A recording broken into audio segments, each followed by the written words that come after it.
کسی صحابی نے اپنے بچے کی شادی پر اپنے گھر میں لائٹنگ نہیں کرائی، لیکن آپ کو دنیا کا کوئی عالم یہ فتویٰ نہیں دے سکتا کہ لائٹنگ کرانا حرام ہے۔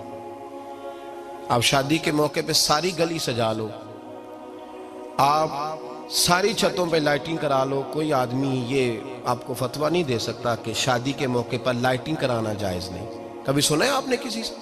بولیے یہ جائز ہے، جائز پیسے ہے تو ٹھیک، بلکہ میں اس سے آگے بڑھتا ہوں، اس سے تھوڑا اور آگے جاتا ہوں۔ حضرت عائشہ صدیقہ رضی اللہ تعالیٰ عنہ فرماتی ہیں میرا جو کمرہ تھا نا جس میں میں حضور کے ساتھ رہتی تھی اور ایک لمبا زندگی کا عرصہ گزارا، اس میں 3 آدمی سو سکتے تھے، چوتھے کے لیے جگہ ہی نہیں تھی، اور کچا تھا، کھجور کے تنے کھڑے کر کے اس پر کھجور کے پتوں کی چھت ڈالی گئی تھی۔ میں جب ہاتھ اٹھاتی تھی تو میرا ہاتھ اپنی چھت کو چھو جاتا تھا۔ یہ ہے سنت نبی پاک کی، یہ حضور کا طریقہ ہے۔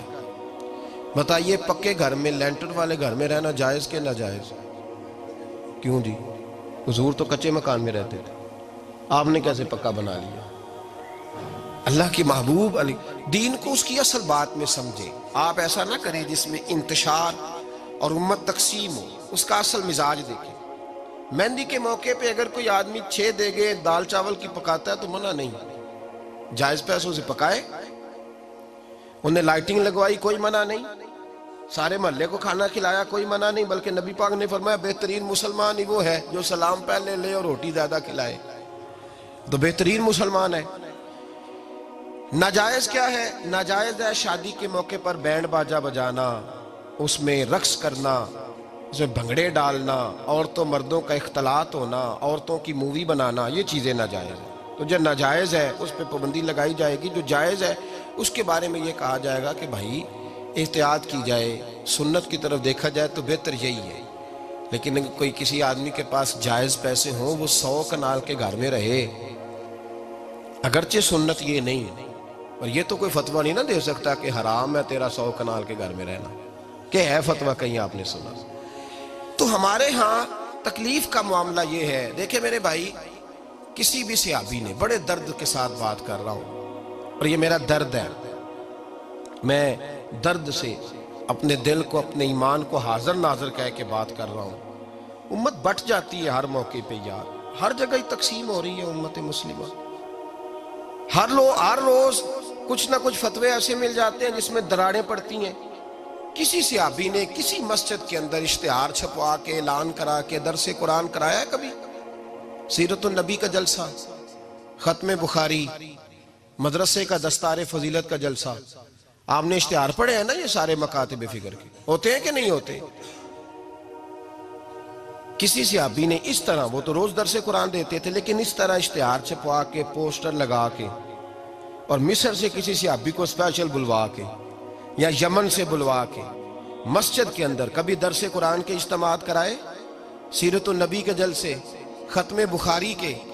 او بھائی یہ ساری چیزیں حضور کے صحابہ کی سنت سے مروجہ انداز میں ثابت نہیں۔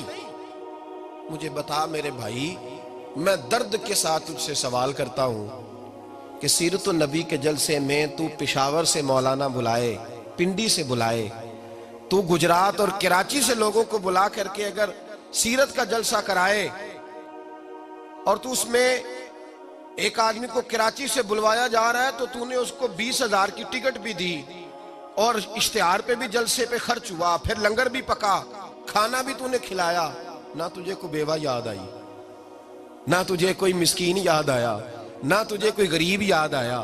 حالانکہ کہنا چاہیے تھا نا یہ جو ₹1,00,000 لگ رہا ہے کسی بیوہ کی خدمت کر دینی چاہیے، یتیم کو دے دینا چاہیے۔ درد کے ساتھ بات کر، سوال میرا یہ ہے کہ وہی کام جو سیرت کے جلسے میں ہوتے ہیں، پہلے تلاوت ہوتی ہے، پھر نعت ہوتی ہے، پھر کسی عالم کا بیان ہوتا ہے، وہی کام صرف نام بدل کے کیا جائے، عید میلاد النبی نام رکھا جائے صلی اللہ علیہ وسلم۔ یہ میں آپ کے ذہنوں پہ دستک دے رہا ہوں، تقریر نہیں کر رہا، صرف دستک دے رہا ہوں۔ او بھائی دیکھو، ایک آدمی وہی کام نام بدل کے کرے تو جائز ہے، اور اگر اس میں نبی پاک کے میلاد کا نام رکھ لیا جائے یا نعت کا نام رکھ لیا جائے تو پھر مجھے اجازت دے میں تجھ سے سوال کروں کہ صرف تجھے حضور کی تعریف پوری لگتی ہے؟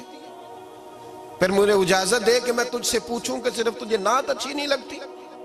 پھر مجھے اجازت دے کہ میں تجھ سے پوچھوں کہ تجھے صرف رسول اللہ کے قصیدے اچھے نہیں لگتے؟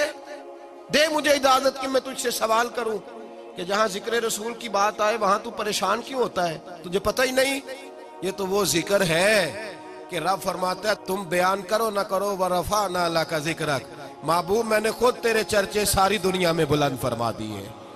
اور نبی پاک نے پوچھا حضرت جبریل سے کہ چل جبریل تو بتا میری امت کو پتہ چلے رب نے میرا ذکر کیسے بلند کیا ہے؟ تو جناب جبریل کہنے لگے محبوبہ رب فرماتا ہے میرے نبی سے کہہ دے جہاں جہاں تیرے رب کا ذکر ہوگا وہاں وہاں تیرا بھی ذکر ہوتا رہے گا۔ یہ تو محتاج ہی نہیں کسی کا۔